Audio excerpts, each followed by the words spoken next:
calling all educators with a passion for teaching and a health for faith.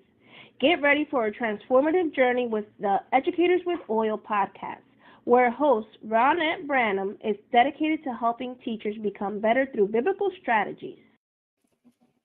Welcome to another episode of Educators with Oil podcast, where purpose meets the classroom and the oil flows. I'm your host, Ronnette Branham. I am so honored that you tuned in today.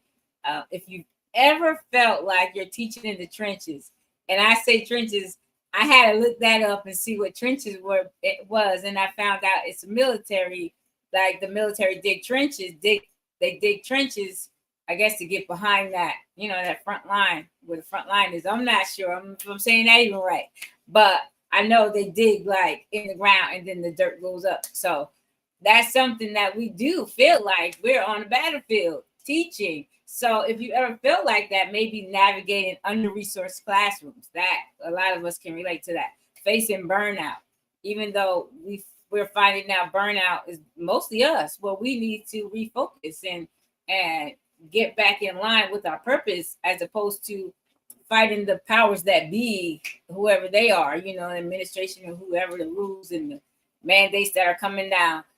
Maybe it's more we're finding out that when you're trying to reach students who have already written education off, that might be high school students. We even have people in college who are there because their parents sent them there, like you got to get an education. So there's a lot of things happening in these classrooms. So this episode is exactly what we need right now today. So today we're joined by Mr. Motivation, Shaun Murphy. He's a powerful speaker, Army veteran, educator. He has something called a breakthrough bunker, where if you need help or advice, he's there for you. He's here to share raw, real, and powerful strategies to help us not only survive. We don't want to just survive. I'm not even into that survival mode, that we want to thrive. We're past that. We want to lead our students into purpose, power, and breakthrough. So let's get ready to talk about mindset, meaning, movement in education, because this one is going to stir your spirit and shift your strategies. So let's jump in, and we're going to talk to Mr. Motivation himself. Check. So how are you? Mighty fine. How you doing? Great. This is exciting. I'm excited about today. Oh, yeah. Thanks for having me, man. I appreciate you. Yeah, you're welcome. Thanks for joining us. This is exciting, especially when I have people who I know who are a part of. We have so many next level speakers coming on here who are doing their thing and speaking and motivating. I listen to your clips on Instagram all the time, and they make me feel, inspired just to keep on going. Sometimes, how you feel like that's just what I need to hear that, like what is driving you. And then sometimes you need somebody to speak life into you just at that moment. So thank you for that. Oh, no doubt. Thanks for tapping in. So you want to tell us a little bit about yourself before we get... Yeah. Let's dive in. So high level, and we could come back to whatever you want to come back to. Brooklyn dude by way of Barbados. Shouts out to the Caribbean Massive. A little about me. I was, I'd say, college. I went to college up in Binghamton, SUNY Binghamton. Dropped out of college after 2 years. Had like a 1.7 GPA, 4 credits. Joined the military, where I spent 8 years on active duty. That's where I learned how to, become a man. I learned how to lead others. I grew up a fatherless kid. My pops was murdered when I was 6. Grew into becoming a dope dad. I have 2 kids. Shouts out to my daughter V-Rain and my son Max. And a little bit about me. What else? So I had no music background, and now I have music all over Spotify. So on a global scale, and I'm sharing my message through that medium, right? So as a speaker, I fuse speaking, spoken word, and music in my delivery, in my presentation. I'm a messenger. I always say I'm a guide. Now, from college dropout, college professor, I teach a course on how to be successful in college. I'm joining the QCC family for their first year experience course. And a lot of that just speaks to, your circumstance or your start doesn't necessarily dictate what your future can hold, right? So, and we could get into that some more. What else? I often say, when I start for life, for me, I start with 3 strikes: Black dude, fatherless, and born into poverty. So mathematically, I shouldn't touch success. And I think, those are 3 things that really, especially in the classroom, I led with that, and I was able to connect with scholars, because a lot of our scholars, my scholars, had similar stories, similar background, and for them to see a dude that went through what they're living through and was able to come out of that in a positive light, it gives them the wow. Like, how'd you do that? They get curious, and now I'm able to share my steps, strategies, and systems that I use to do just that. So, teammate, I'm gonna pause right there, and you tell me which direction we going in. Yeah, I like a few things clicked, but I like when you said people take notice and say, "How did you do that?" And that's like a talking point. Anybody can be in that conversation. Anybody. I don't care who you are, what your status is.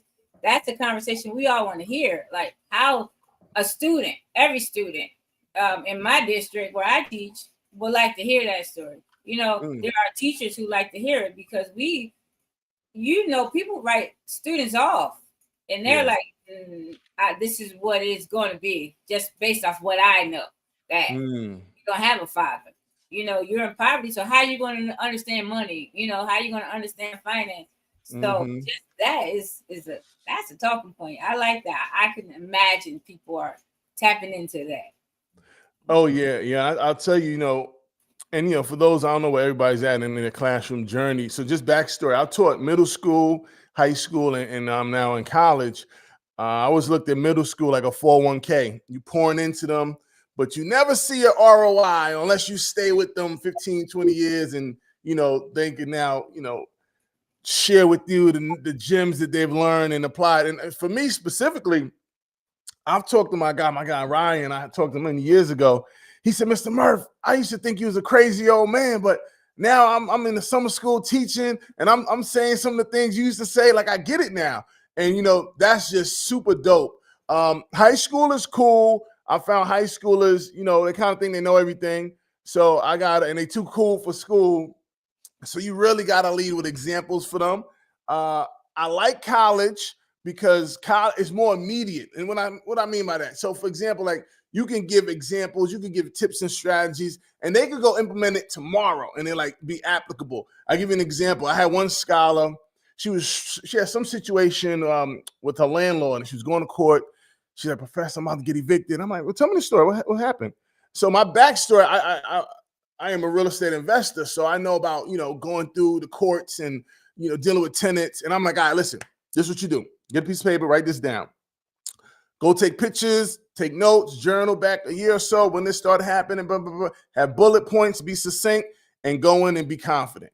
And she went into court the next day, and the next week or the next day, she came back to me and said, "Professor, I did everything you said to the T, and that worked. That helped me. I ain't get evicted, this, and that." And I just love it because that's real time. And so that's my experience on the collegiate level. But I'll go back to middle school and so backstory, I did teach for America. So I went the non-traditional route. And you had some teachers that, did really well, thrive, some that struggle.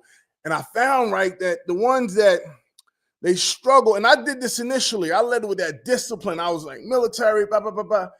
And you got to lead with connection, right? So I remember this one year, I came in, not in my first year, and the scholars just wasn't receiving what I was giving, right? And I'm like, "Dang, this is crazy." So Thanksgiving break comes, and I had to do a reset. I had to reflect, what's going on? What am I doing right? I said, I got to lead with my story. Like, they got to understand, like, most of them don't even have a father figure. Here, insert stranger telling them, do this, do that, you got to do, and they're like, "Who's this guy?" And I said, wow. So I had a new approach. Remember, in this game of life, you got to be like coaches. Halftime, you got to make adjustments. So I made the adjustment. I came in and I led. I say, "Listen, team, I'm from Brooklyn. I'm from the hood, poverty, this, and that, tell the story of my military. Even to like before I joined Teach for America, I'm in Iraq making buku bucks, but I saw an opportunity to be a black male educator that I didn't have. So I like leave the money. I want to go and lead with impact. And now they're hearing this story. Hello, theme. The thread is my why, my reason. Like I did the military, life of service. Like I'm here to see you. I'm here to bring out the best in you. Now, when you come in with that approach, that connection becomes the bridge, right?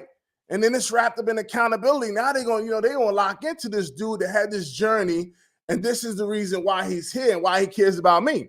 Now, I'll give you another story. I had a teammate across the hall, my man Webb, Caucasian dude, grew up, both parents. I'd say, definitely middle class or so. He led with, listen, scholars, I didn't have the life you had. I grew up really decent life, had access, all the things. And as an adult, I realized that you all should have been able to have the access that I had as well. And it's important for me to give to you as much as I can, et cetera, et cetera, et cetera. Now, his approach was different, but he led with his why. He was real, he authentic. That's, the kids could wrap their head around that. Like, damn, all right, I get you, Mr. Well, that's cool. That's what's up. And now they bought in, right? And so I think, that's a nugget for listeners and reading and the watchers. For my educators, lead with connection. How do you connect? Why are you there? Why do you care? You get me? And I think you'll see a lot of success there.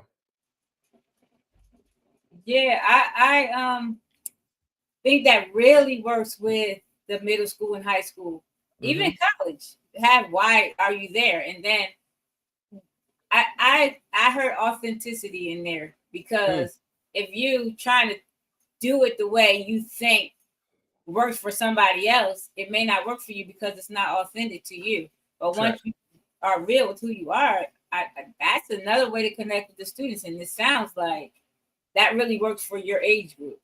Oh yeah, kids. I don't know. I think they want you to look like a real person. They want to know you go to Walmart, right? They want to know that, because if I say anything about anything, my students are second grade. They're like, you ride a bike, that kind of silly stuff. Like, I went to Target. You go to that kind of stuff. So yeah, but when they start thinking and understanding, like, they have to understand. I hear people say it all the time, that they have to know how much you care. Little kids just want to relate to you, but older students, they do really want to know that you care. You're just talking just to be talking, or do you actually care if I learn something? That's amazing that you saw it, because it's hard when that feels like the trenches when you're in the classroom and they're not even listening.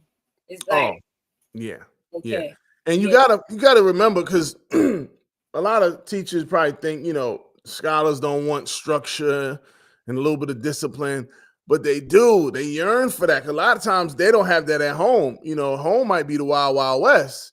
And they come to this place that, they feel safe. They know that this is going to happen here. We're going to do that. And, I think, I taught at a charter school. So we had it was different than the public.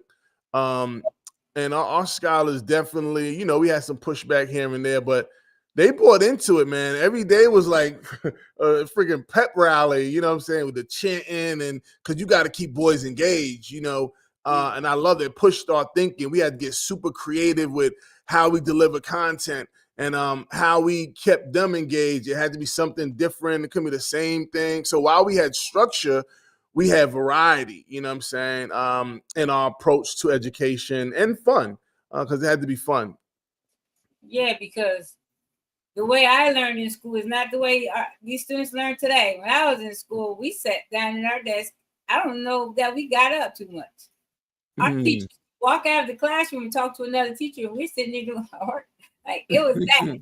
It was so different. Now you're trying to figure out ways to not only engage the students, but find out how the students learn, because they may need that, whatever's happening in the world, to motivate them, or to get. That's the way they learn, with music. They didn't learn with music.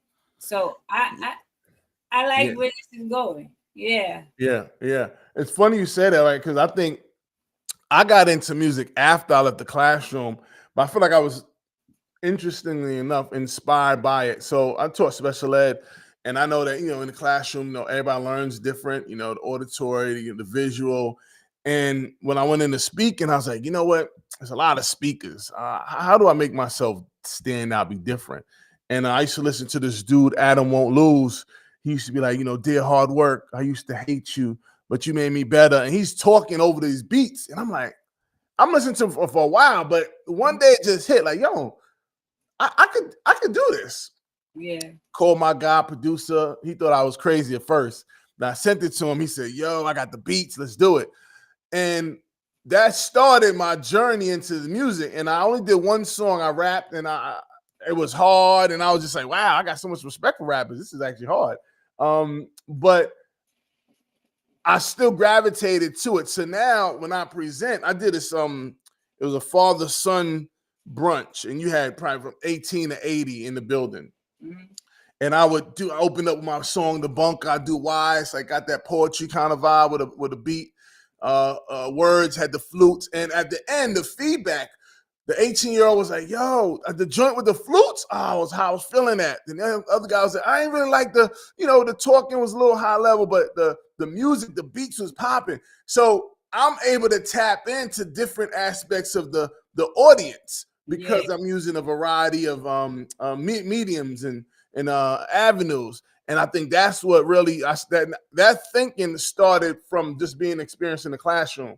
And I was able to translate that into being I call it edutainer, where I perform and speak and speak spoken word. Before you leave, you might have to give us a line or two, right? Oh, listen, I got you. I think I heard you before. I think that was you. I'm not quite sure. I think I heard you before on one of our calls. I'm not sure. It seemed like there was. I don't. Did you rap or is it spoken word? Yeah. So I do both. I'll be rapping. All this motivation music. So all positivity. My biggest fans are my kids. They be knowing my lines. I write a song and I'm like committed to memory, and they already got it locked down. So I definitely do everything that I'm able to perform in front of them. Okay, so you before we log off, before we leave here, you give us a line or two. I got you. Yeah, so I just was thinking about where you talking about mindset matters most. Are you speaking of us as educators, or is that something our mindset will help guide, our students? I know that we were doing one time in a training, and it was 7 habits of highly effective teachers, highly effective people. And the teachers, some of them didn't get it. They were like, how are you going to teach this to the students? Because some of them did this, and it wasn't for the students. It was for us. But they didn't get it. They think we're training to teach the students this. But how can you teach it if you don't have that mindset? So I'm trying to see how that works in you with your education. Yeah. So I think it definitely could be both, right? But I mean, I think sometimes the educators, they just two words come to mind. Was it 3? Sense of possibility. And we'd have scholars come to us, and I remember this one guy, Brick. He was 6th grader reading on the 3rd grade reading level, and our goal was to get them up three grade levels in the school year. And man, our collaborative effort, right? What you doing when you got Brick? How you get him motivated? Okay, what do you do in this class? And then we just take notes from each other and apply them. This is what we did across the platform. I'm just using Brick as an example. And that year, he grew maybe 7 or 8 grade levels, right? Mind blown. So for me, I'm in the classroom like, wow. Like I knew we was going to move the needle, but like, wow, right? So that has impacted my sense of possibility for scholars and beyond. But I already came in, believe, because I was one of the scholars that when I was young, I was a smart dude, but teachers might not have believed in me. And I know they wanted to put me in special ed, all the things. So like, I went through that. So as an educator, I had different lenses. I'm like, no, I see greatness in you. No, we're going to work on this. You're going to speak. You're going to be an orator. I got you. But all of our teachers don't come in with that mindset. They look, they judge. Let's just be real. Yeah. And then they kind of put certain scholars in a bucket, right? And when a scholar feels seen, they're going to be teachable. Now, if they feel judged, they're going to shut down. And I know that from a personal experience. But all of our educators may not have the same journey I had and that real-time connection. And they may come in and, what they don't know, they don't know. Or so our PDs and our leadership got to be super intentional with crafting the mindset of our educators so they could go in believing that even though this scholar's reading on a 3rd grade level in 6th grade, they can grow 3 years with hard work, with commitment, with consistency. So that I think that it's more so making sure our educators' mindset believe, like, you got to have, for me, I'm a Brooklyn dude. I got delusional self-confidence. So even when I got a scholar, I'm like, no, we're going to get you to that next level. Like, I believe it before anybody else in the room does. And then that belief, that energy is contagious. So we get all our educators to have that energy, that mindset. Man, we can move mountains in the education space. You feel me? When you talk about so it does. I don't care what anybody says. It does absolutely. Our mindset does absolutely affect our students, because if you already put that student in a box saying he's from here, there, or there, and this is all he could do, he's 3 grade levels behind in reading, in math, or whatever it is, there's nothing I can do. But there's always something you can do if you have that motivation and that mindset that you think. You say you have delusional faith, delusional, what is it? I got delusional self-confidence. Yeah, but listen, you hit it too, though. You got it. That faith is key. Faith, I tell you, listen, listeners and viewers, faith is that seeing the invisible and just believing the impossible, right? I don't need to know what's up top them stairs. I'm coming. You know what I mean? And that we got to have that, because that energy, I've been in the school building where our energy, we top tier. We all clicking. Everybody, Breezy, what you doing? Stro, what you doing? All right, let's cross collaborate. Then I've been in that same building many years later, and everybody like they leave the teacher room and go somewhere else. That ain't it. That we got it right now. I've seen in schools I visit, they got that collaboration gap. We got to tighten this up. It's called Ubuntu. I am because we are. We need each other. We all connected. And who's benefiting? The kids. Who's suffering? The kids. It's on us. It starts in the classroom with the educator. So I love what you're doing on this platform. You keep, spreading them nuggets for our educators to tap in and pick up what you're putting down. Yeah, and you just built upon what Dr. Akia Keith, when she talked about she came twice on here, and the first time she was talking about the community of the school. Like, she calls it like a family. Sometimes we don't like that word, but I call it like a team where everybody works together. The gym teacher, the art teacher, the principal, everybody who touches that child needs to collaborate and see how this child is learning.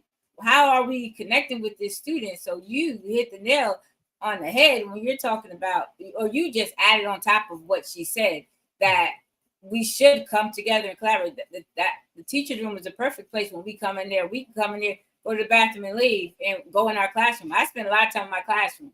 I have a partner teacher I had up until this year where we do have to collaborate. Sometimes we didn't. I'm working by myself, and then we have to come together. Well, how's this child doing in your class? How is that working? But I never thought until a kid said, talk to the art teacher, talk to the gym teacher, see what's working for them, or, what do they get when they see these children. So, I like that. I think that's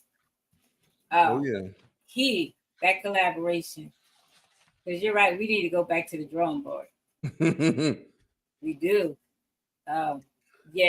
So how do you you say you're born with it?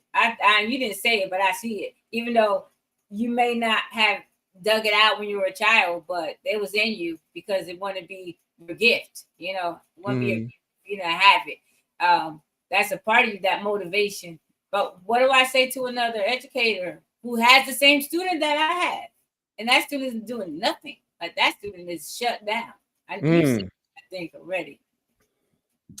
Yeah, well, like I was talking about earlier, and we all got to find our lane. Like, what's our thing? For me, I found for our kids, and I've done this since leaving the classroom. If I have a mentee, if I have people that report to me on the team, I find what's important to them, and whatever's important to them, I make important to me. So if my teammates in my class, I'm a teacher, and I got a dude on the track team, I'm going to the track meets. I'm going to music recitals. I'm going where they at. You'll see me. I remember in Delaware, I walk through the hood to get to school. They already know Mr. Murph coming through the hood. You know what I'm saying? Now everybody ain't gonna be able to do that. They might not have, whatever you call it, courage, bravery. But I'm from the hood, so I'm all right with that. And for them to see me walk through the hood, that's the thing. So you gotta find out what's going on with your scholars, what's important to them, and show up for them. And I'm telling you, it translates in the classroom. They're like, dang, Mr. Murph came to my game. That's what's up. They may want to show out, but they might think twice. Like, this dude kind of cares. May not believe you, but you're going to be consistent, right? So that's what I'm going to share with you. Like, find out what's important with your scholar. And the scholars that act out, what's behind that? Is something behind? Did they eat this morning? Huh? Like, did they just lose somebody? Like, what happened at home? Like, you got to get super curious. I mean, you gonna call it being nosy, but it's caring, right? Because, like, in order for you to really connect to that scholar and activate them, they got to know that you care, and they see through it. Oh man, they see through it. I remember them days. Mr. Burke, this teacher don't like us, so we don't like him, and that's it. So you can't let it get to that. And then ask, like we just talked about collaborative efforts, ask other teachers, hey, how do you get so-and-so to read the text? And the other thing is I used to do, everybody get a job. Everybody get so they all invested in the classroom, right? That's one of the things I did. And one of my things, everybody had a nickname. Everybody, you know what I'm saying? So the school year come, I'm trying to remember everybody's name. I would associate it with a nickname or something they did. And then some scholars like, Mr. Mark, what's my nickname? I don't got one yet. Now they bought into that. So you just got to find out. It's all class culture. It's all class culture. That's the source. Class culture. I remember one teacher be like, when Mr. Murph walk out, it's like they act crazy. So he would have put a picture of me in the middle so everybody be like, locked in. I just created a culture. Now, the next level is making that culture be consistent across all the teachers. Now, that takes more effort, right? But that's what I'm thinking. Get curious, understand what's important to them, show up for them, and dig deep behind why they're acting out. You know what I'm saying? Like having conversations, like that's all right. And it's okay. They might shut you out once, twice, 10 times. You being consistent shows that you care. You get me? And we know this job is not easy. It's hard work. So you got to go into that just knowing it may take time. But yeah, they'll come around. Yeah, absolutely. That's one thing. I know I was called to teach, right? I know it. I knew it for years. I knew it when I wasn't even trying to be a teacher. If I learned something, I was teaching somebody else. So it has always been in me. But now, in the past few episodes, we had a few next level people teaching from Next Level Speakers Academy on here, and they dug into something inside of me that's more than like teaching is a calling from God. It's not even a job. Right. We think it like it's a job, and it's not. So now the way I'm thinking now, like you can't even get upset about anything about what they tell you, whatever, like the new directives they come up with, and who knows what's going to happen now with money because they're trying to take away education money. This is, you're called to do this. You're anointed to do this. This is where you're placed here for. So my mindset is different. And so we understand this. I know everybody is not called to teach. I know everybody doesn't know they're called to teach because I didn't know. I knew I was a teacher, but I didn't understand it. But that's something a little. But you speaking, Akia, Dr. Jazz, all these people speaking. I don't know. This show is for everybody else, but it's helping me. It's helping me to realign. You know how ET's talk about your assignment. Helps me to realign with my assignment. So that's something. I don't know if that's something you talk about. I know you're talking about, breaking through, help us cultivate that confidence that we want, that confidence that you had. That I need that, like, for my students, because I got it for me. How does that translate? How do you get that to translate to your students? I get it. You have to know your students. No, yeah, that's definitely key, man. And here's another thing. I think it's like it's tapping in with the parents too, right? Because like even now, they had a little bit when I was in the classroom, but you got kids having kids. So, you got parents that's a little, I'll give you an example. I remember I had a scholar. He got into something with this other scholar and they didn't want to scrap. And I'm like, all right, walk home. He's a walker. He going home. So Buddy's here waiting. His mom's pull up. Where he at? Whoa, mom. Not that. You know what I'm saying? So it's like we got to almost educate the parents too.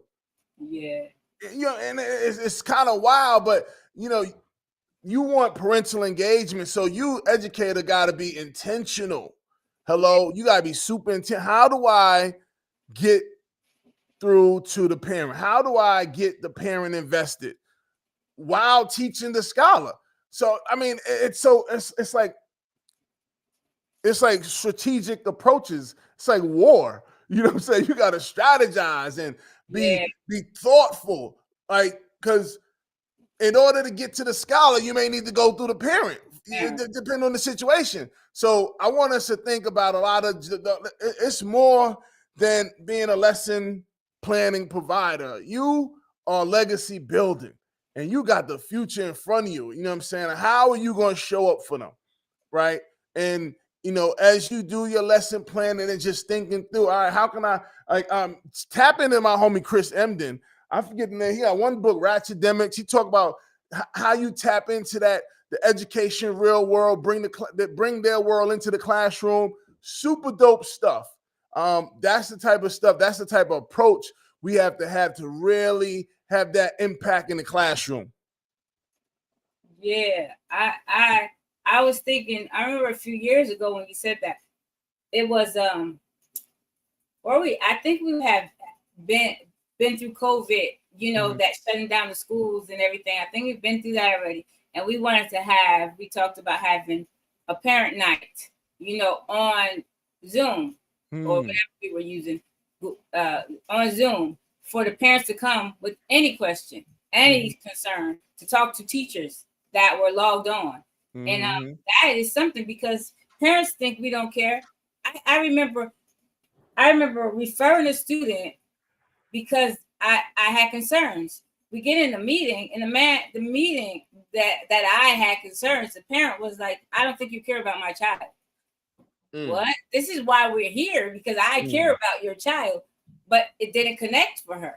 It didn't, because she didn't understand me. I guess I didn't understand her. I feel like I'm going to help her child, but I never connected with that mom in order for her to see that I really cared that her child excelled in school or learned or was meeting, that we met his needs. So that is a whole other whole aspect to these trenches. What we're aiming at. Yeah. Yeah. You see, I'm trying to find some military something. I'm trying to think about it. Hey, listen. I love it. That's what it's about. It's funny you say that. I don't know if you noticed. So when I did Teach for America, I was in the classroom and I loved it. And after 2 years, they asked, what you want to do next? And I was telling them, we need to be looking at recruiting the military persons to come into education. Now, I knew historically, Troops to Teacher, they did that. They recruited veterans to go in education. But I'm like, Teach for America is a machine. I'm like, if this machine gets behind this mission, it's going to go to the next level. Yeah. And the next year I got a call asking if I was interested in such a role. Shouts out to my man Grant Besser. He was leading the emerging markets, and they was looking to go into military. And long story short, I took a 20-page PowerPoint and turned it into "You Serve for America and I Teach for America," which is like a national campaign. So they still crushing it. And I was telling my scholars when I left, like, "Yo, I'm leaving to go bring more people like me, like-minded, mission-driven, locked into seeing your student success." And that's what I was leaving to go do. And that was just super dope to just be a part of helping grow that mission, that initiative to bring in military personnel to classrooms and low-income communities across the U.S.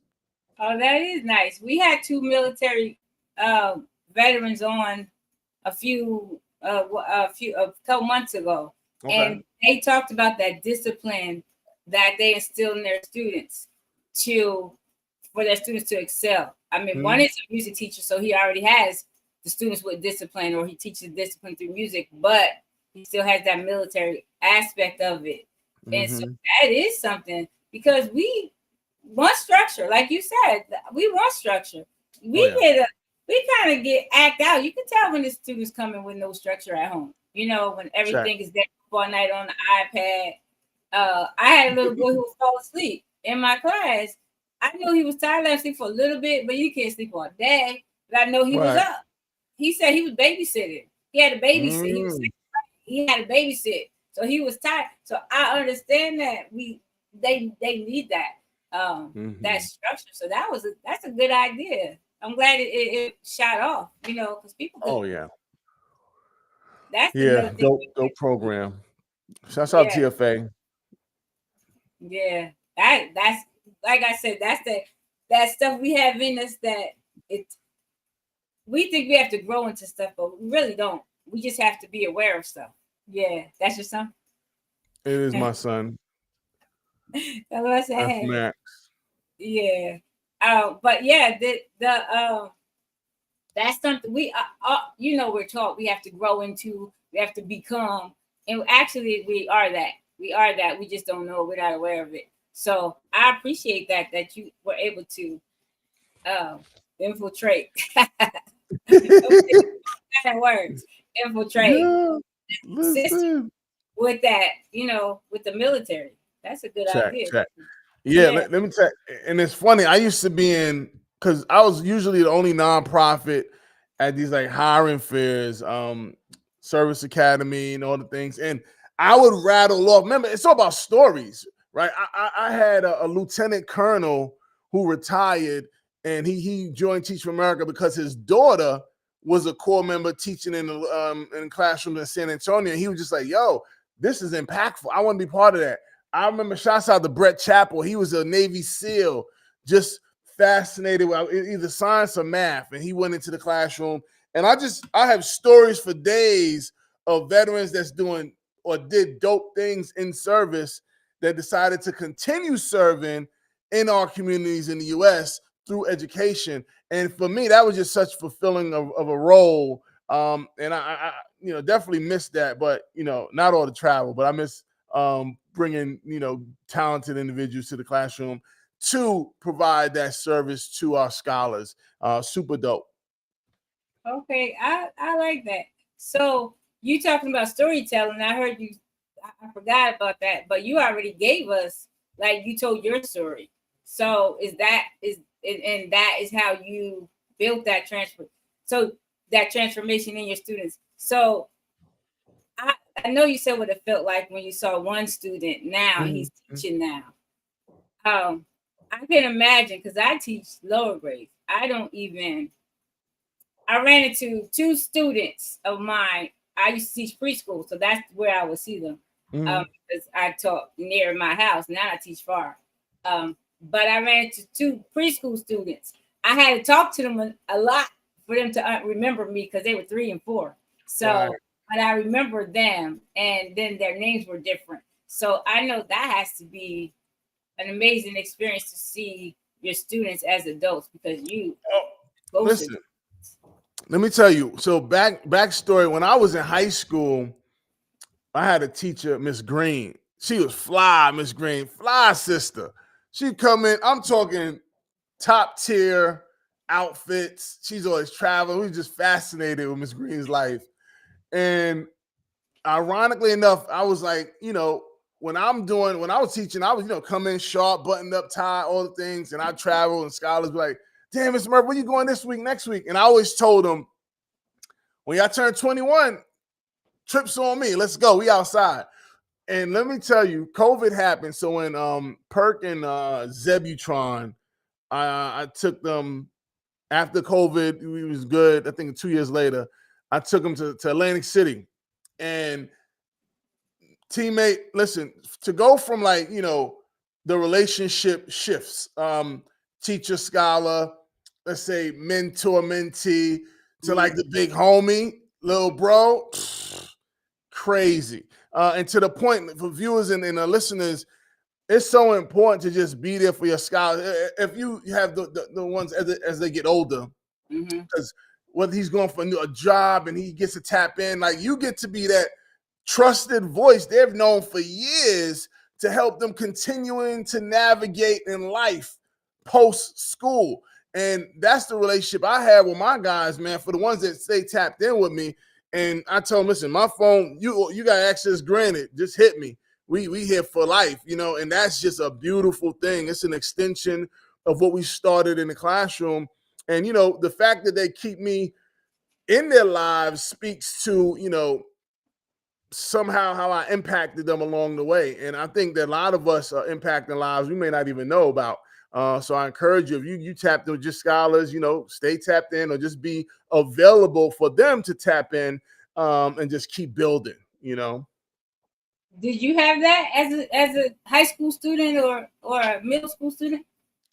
Oh no. Let me tell you about my story was so different.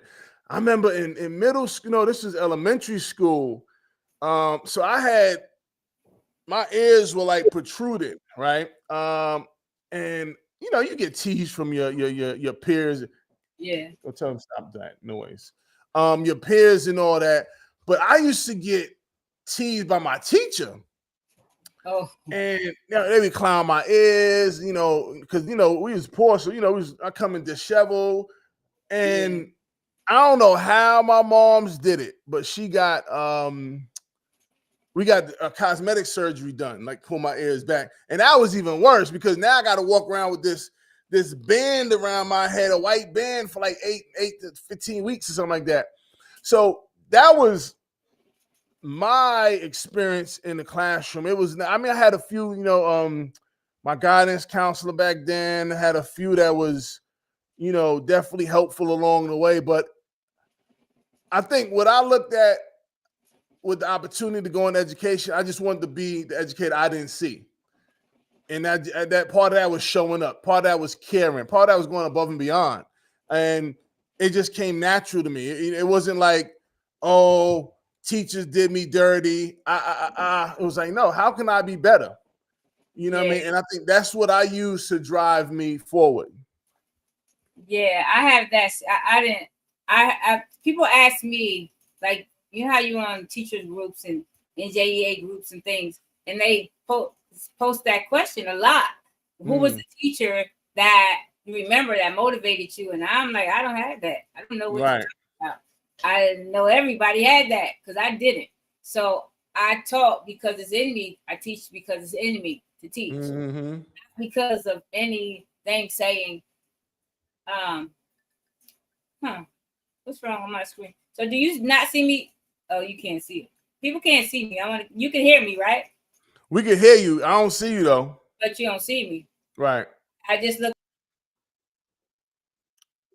Now you going away. Yeah, I did that. I don't know what's happening. I don't know. I saw it moving slowly. I don't know. Maybe it's gonna come back. I don't know. Give me a second. All right, no, that's all good. It says on speed. It's rotating. I don't know what's happening to my internet. Well, yeah. So I don't look at it like that. I just teach because it's in me to teach. I don't know how to fix this. So how about I don't know if you're ready to give us a little clip of you. Oh yeah, got you. Listen. I'm gonna take me off so I can see what's happening. All right, check. Listen, soon as you decide to step inside the doors, you are now bound to be subject to Murphy's Law, a type of teaching that you've never learned before. So put your mind to the test, see how well you perform. Listen, it ain't about where you go to college at. It's about what you retain, where you apply all of that knowledge at. Don't stress your brain trying to fill out all those college apps. Find strengths in your weaknesses. Continue trying to polish that. Don't let this world suck you into that obnoxious crap. You looking for the answers, they're within you. I can promise that. So keep your ear to the wind, baby. Follow that. If you love it, let it go. If it's real, it'll hobble back. Infinite information, getting it from different places. I'm talking so much knowledge, probably cause some inflammation. All it takes is patience, faith, a little maintenance. Keep on grinding. Just remember, they can measure greatness. Forget what they're saying. Just know that you're amazing. Always know that you're nobody until somebody's hating. So stay down, come up, lift off, spaceship. In due time, the sun will shine after all that raining. Success. Yeah. That's cool. I like that. Yeah, I know I've heard you before. I think it was on one of our calls. Yeah. I don't know what's happening with my internet. Why? I feel like taking myself off, but you can hear me, right? We heard you loud and clear the whole time. As long as you can hear me. I don't know. I got a black screen. I'm looking at it on. Okay. So I appreciate that. I appreciate that. Any last, because I know I could have took you off of your subject or something like that. Any last words or of encouragement, anything? Yeah, I got you. Well, one, I'm gonna share this with you, your viewers and listeners. Unbreakable Valor out in stores, Amazon. Triumph through the soul of resilience. That's a new book out to help people with if you stuck, if you searching, if you starting over. Definitely tap in. I'll share three nuggets with you. One, surround yourself with people whose eyes light up when they see you coming. Two, mastery lives quietly atop a mountain of mistakes. And lastly, nothing changes if nothing changes. Yeah.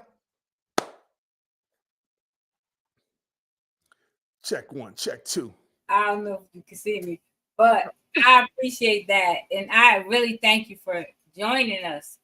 This has been great because I got to see that it's like an all-around educator, not just, we coming with one subject and we're just that. But I really got to see where you came from with you're just talking about yourself, and then how it translated into education, and even your military translated, and then afterwards. And how does it look in a classroom? And I can see it, like I can actually visualize that. Sure. I hate that I'm seeing a black screen. That's bothering me, right? But they're gonna listen to your voice. Yeah. So I'm so glad. So that's did I write it correctly? Your Instagram. Yeah. The O's are zeros for zero excuses, y'all. Tap in. Yeah. Oh, capital zeros or capital O? No, those are like they zeros. I'm telling they zeros. Okay, I did that. They'll find me. You can go Mr. MISTER Motivation, Mr. Motivation Music. You can drop that in Google, and it's going to take you there. Okay, so I appreciate you. Thank you very much. Thank you, everybody, for tuning in and watching. Where purpose meets the classroom and oil flows. I am your hostess, Ronnette Branham, and we had our special guest, Mr. Motivation, Shaun L. Murphy. I appreciate you again. Thank you for tuning in. And then like, share, subscribe, share with another educator. This is an episode that's going to reignite that, what we have in us that we think like we're burned out, knowing we're thinking we're in the trenches. I like that. Now that I know what it means. This is going to reignite that fire. Just knowing that what's the reason we're doing what we're doing, thinking it, causing us to think about it. So again, thank you for tuning in, and I'll see you next time. Enjoy the rest of your day. Subscribe to Educators with Oil podcast on your preferred platform and join Ronnette on this mission to empower teachers through the wisdom of the Bible. Because when biblical strategies meet the classroom, extraordinary teaching happens. Educators, let's shine a light on our classrooms. See you on Educators with Oil podcast, where teaching and faith unite.